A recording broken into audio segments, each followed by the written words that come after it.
So we're here to do a restart on a furnace. I want to change that. Now this is a classic Beckett burner. This is a hot water heater here, but it's identical in every way to a normal furnace with a Beckett burner in it.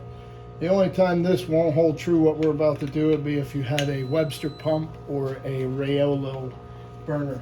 So what you're always going to need is a 3/8 wrench. You need a 3/8 box wrench because that's the size of the bleeder.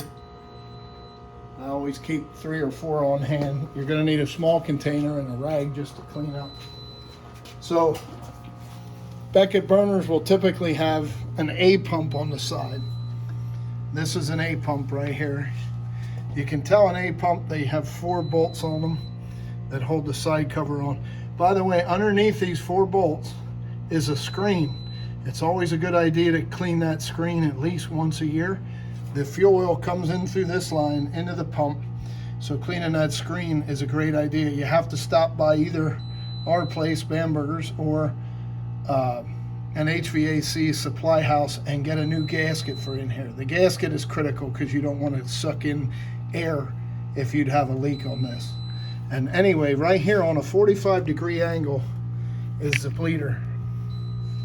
It's going to look like, for you guys out there that have ever bled the brakes on your car from all the way back from the 50s till now, that's the same basic concept, that bleeder port. So all you have to do is break that bleeder loose with your 3/8 wrench, and you're going to have your container right underneath it, and then you're going to hit, shine up here, right here, this is your reset box. The way this works, it's called a primary or an intermittent ignition oil primary. The way this thing works is, it's on the other end of these yellow wires is a photo cell looking at the flame.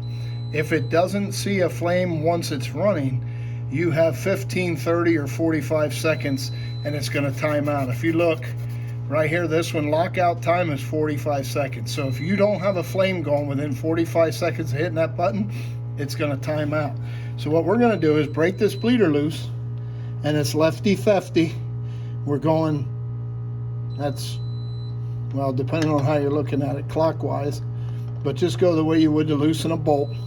Now you'll see it start to drip. If you were willing to wait here long enough, because this is a gravity feed system, if you waited long enough, that would eventually bleed itself out, but we don't have the 2 or 3 hours to wait. So what we're going to do is hit reset, and that's going to come out air and oil.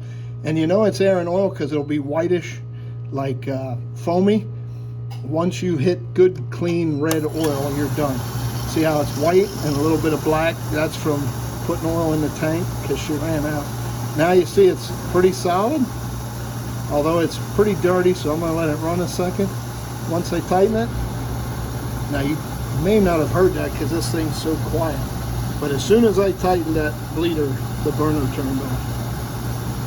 So now what's going to happen is, as long as the system is all in good shape, and it really looks like it is, it's a very nice water heater, she's done. She's going to have hot water in about 20 minutes.